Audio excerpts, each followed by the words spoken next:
Hey, what's going on, everybody? Movie fan in here. And yeah, man, 13th Wolfman brought it back, doing another top 5. And this week he's doing top 5 Stephen King films. Theatrical releases. None of that TV, miniseries bullshit. Which, I'm not gonna lie, I always do that anyways. Because whenever anybody brings up Stephen King, and don't get me wrong, for good reason, they go to It. Like right off the bat, It. And don't get me wrong, It is fucking fantastic. I mean, for a TV miniseries, dude, that's fucking top notch. But it's not a movie now, is it? No, it's not. It's a miniseries.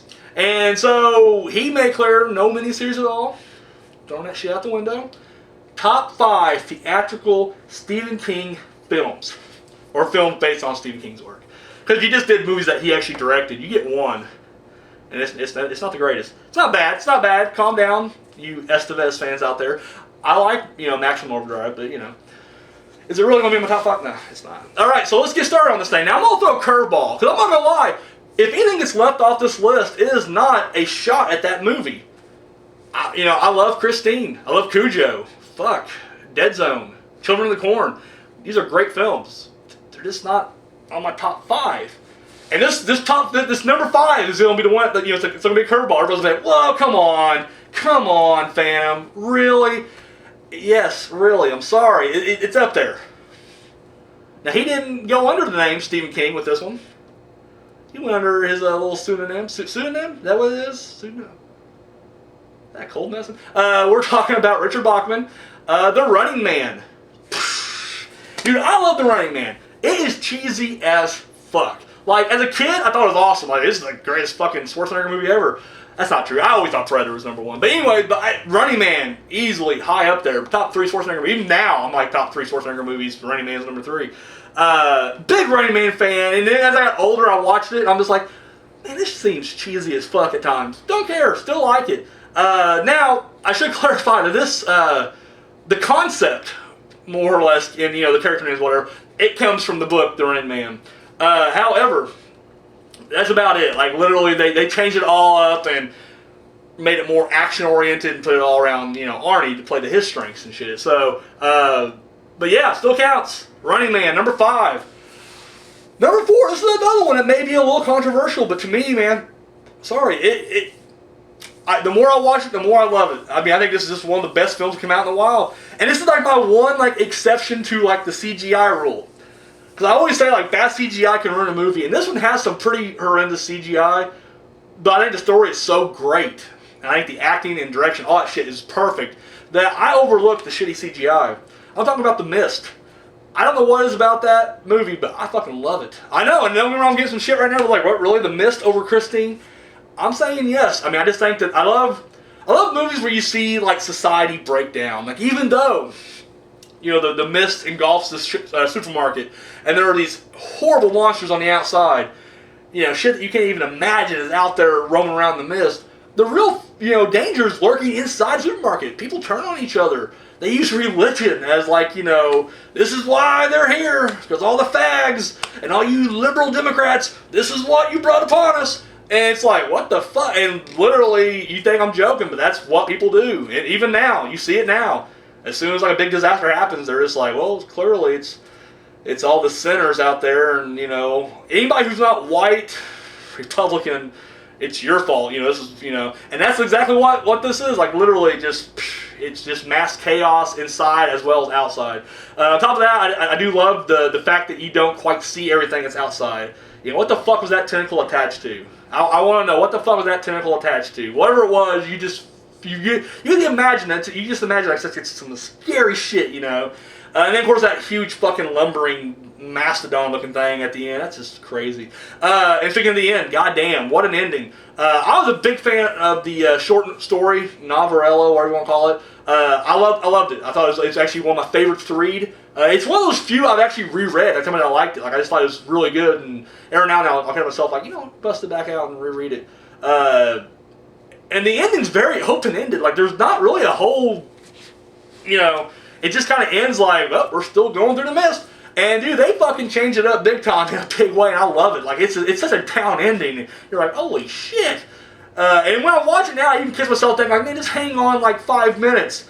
Like, literally, just 5 minutes, hang on. No, it's insane. I love it. Yeah, The Mist. And side note, that's the only Frank, how do you pronounce his last name? Darabont? I didn't, don't fucking matter. Shawshank or Green Mile does not make my list. Sorry. Yes, I'm putting The Mist over those two. Eat a dick. So anyways, moving on to number 3. Pet Sematary. Oh my god. You fucking shitting me? Dude, I love this movie. And it was one of those few. I have a small handful of films from my childhood that actually scared the shit out of me when I was a kid. Like, I could watch almost any kind of horror movies as a child, didn't really bother me. And this was one of the few that literally two things. Fucking Pascal with his brains hanging out of his fucking head, visiting the dude, David, in his room at night. You know, come on, you gotta wake up. Dude, scared the shit. His name wasn't David. David was from The Mist. I'm forgetting the dude's name from Creed was last name. I don't remember the first name. Maybe it was Dave. It don't matter. Anyways, dude, he's like, you know, get up, you know. And dude, it scared shit out of me because I kept looking at my doorway. Like, is he gonna like appear? And then reappear next to the bed. Like, I said, get up, you know. You're not dreaming. Let's go take a walk. Let's take a walk to the pet cemetery. And then of course, the girl, her sister Zelda. Oh my god, are you fucking kidding me? Like all fucking twisted up and shit. And at the end, like she kind of like runs up to the screen. Oh dude, scared the shit out of me as a kid. Scared the shit out of me. Top of that, I think it has one of the best creepier kids out there. You get a list of top 5, 10 creepy kids from horror. Dude, little Gage Creed's gotta be on that list, dude. Love it, yeah. Really good stuff. Love the whole story behind it. Loved, everything. Yeah, Pet Sematary. Just what else can you say? What else can you say that hasn't been said? And I noticed, I looked on 13th Wolfman's comment section. Shitload Pet Sematary love. Like literally everybody's blowing this movie, but it's deserved, well-deserved blowing. So, number 2, gotta go Carrie. I love Carrie. Even first time I watched it, just fucking fell in love with it. And I remember. Like, I saw it probably when I was probably 5th grade, maybe 4th. But at that point, I already knew what was going to happen. Like, it's just the way it is. You just know certain movies, like, even if you've never seen it, you know how it ends or, what the basic, like, even if you've never seen Star Wars, you already know Vader's Luke's father. You don't even have to fucking see a single frame of that movie. You just know already. And that's like Carrie. I don't know how I knew, but I already knew, like, the ending was, like, going to be this fucking bloodbath, with this girl going telekinesis on everybody's ass. So, what surprised me the most, it didn't really surprise me then because I didn't quite realize it then, it surprised me now looking back at a little Phantom, was the fact that whenever, like, at that age, I should have been bored as shit with that movie because literally nothing really exciting happens as far as, like, an action standpoint until the end. It's all building up to that. But for some reason, even at a young age, dude, maybe I could identify the story a little bit because I was always a bit of an outcast. You don't wear a mask on YouTube and not be a bit of an outcast. I'm sorry, it doesn't work that way. So I could maybe identify, I don't know what it was, but either way, I was completely like, holy shit, this is a great story. And even now, that's one of those movies I don't get tired of. Like, I can literally watch it right now and then turn around and probably watch it tomorrow. I mean, it's just great. I love all the performances, and everybody, like, from William Cat to, Sissy Spacek. I know you wasn't big on Sissy's to it fits. Like, she played that perfectly. I mean, really it fits to the book, too. I'll be honest with you, I know a lot of people did like it. I didn't care for the remake. I just wasn't big on it. Why is Chloe Grace being bullied? Are you fucking kidding? Dude, she's hot as shit. That makes no sense. Don't get me wrong, great actress. She did good for whatever, but it's like, whole time it's like, dude, why are they bullying her? Dude, like, he would fuck her on prom night big time. Like, yeah, it makes no sense. It makes no sense, but whatever. But no, I thought, Piper Lauria's, her mom did an excellent job. I didn't like Julianne Moore. I thought that she did really good. Like, it's a hard role to step into, considering what was already, how legendary that first one is, but she did good. But anyway, fuck the remake, back to the original. Everything about this movie, and then the directing, and that's one thing too. Was like, a kid does not really. I mean, maybe some do. I didn't. I don't know what directing is when I was a kid. Like, it didn't occur to me like what directing is. But I just remember thinking like, I love the split screen. I love that long track. Like, I even noticed that. I was like, wow, like, it just seems like it hasn't stopped yet. Like, camera keeps going. But I wasn't like, that's directing. I just, you're watching it unfold like everything else. I don't know, it's just great. I think it has some great humor in there as well, and then of course, the awesome when she just fucking breaks bad on everybody. I love it. Yeah, Carrie, number 2. And number 1, I mean, you said you pretty much figure what my number 1's going to be, and you're absolutely right. The Shining. There's none better. Love The Shining. It's just, and I can go on and on about why this movie's great. But I'd be saying something that's been said a million times. I'm blown away that it had such a negative. Like when it came out, it was just considered shit. Like everybody just like fuck that movie. I don't get that. Like I don't know, as a young kid, I watched that movie. That's actually one of the first ones that scared the shit out of me. Fucking dead girl in the bathtub and the 2 twins. Fuck it. That scared the shit out of me as a kid, and I kept going back for more. Loved it. Yeah, I mean it's great. Dude, Jack Nicholson is that, and that's a great thing too. Is like we watched it a few years back. I want to say back in 2012 maybe.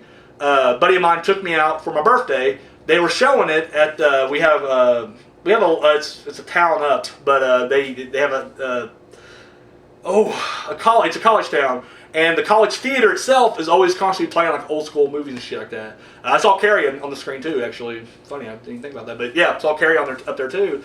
So he took me out to go see Room 237 and then The Shining, and they were both playing as a double feature, and so watched them both. And I just remember like I'm watching it, and just certain things like Jack would say, I would just start laughing, and I just knows like no one else really is. I'm like, oh shit, like I don't know. I love his psychotic performance in that movie. It's fucking great. If I had to give one flaw, I know I just said it's like a perfect movie, but Shelley Duvall's character, like at the end, especially it seems like the more I watch it, the more it gets on my nerves. Is like at the end when she's running around just screaming at everything, every fucking thing. Like she just sees a couple skeletons and she's like, ah! I'm like, bitch, your kid just saw like a naked.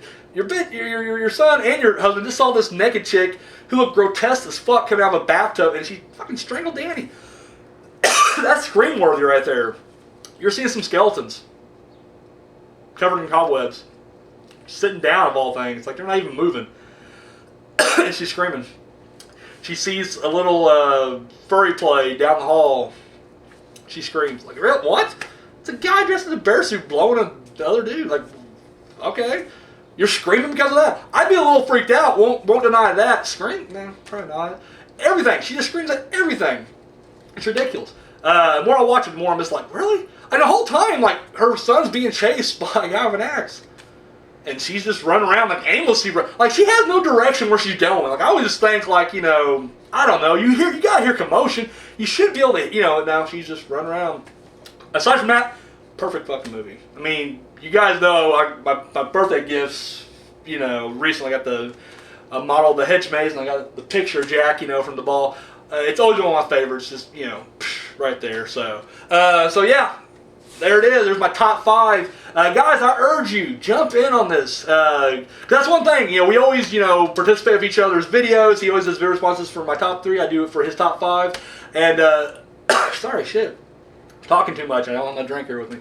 But yeah, check him out. He does other stuff as well. He always does this sit down. He interviews a lot of people from the underground and independent horror world, from directors to actors and actresses, which is really cool stuff. You ever want to get insight on that shit? That's the dude to check out, his channel right there. I'll leave the link down below. Check him out. Of course, he also does movie reviews, top 5, shit like that. He does question of the week every now and then. So, yes, check his stuff out. And jump on this. Come on, Stephen King. This is a very, mainstream question, too. Because he even mentioned that in his video. He's like, normally he tries to go, a little obscure with his, top 5,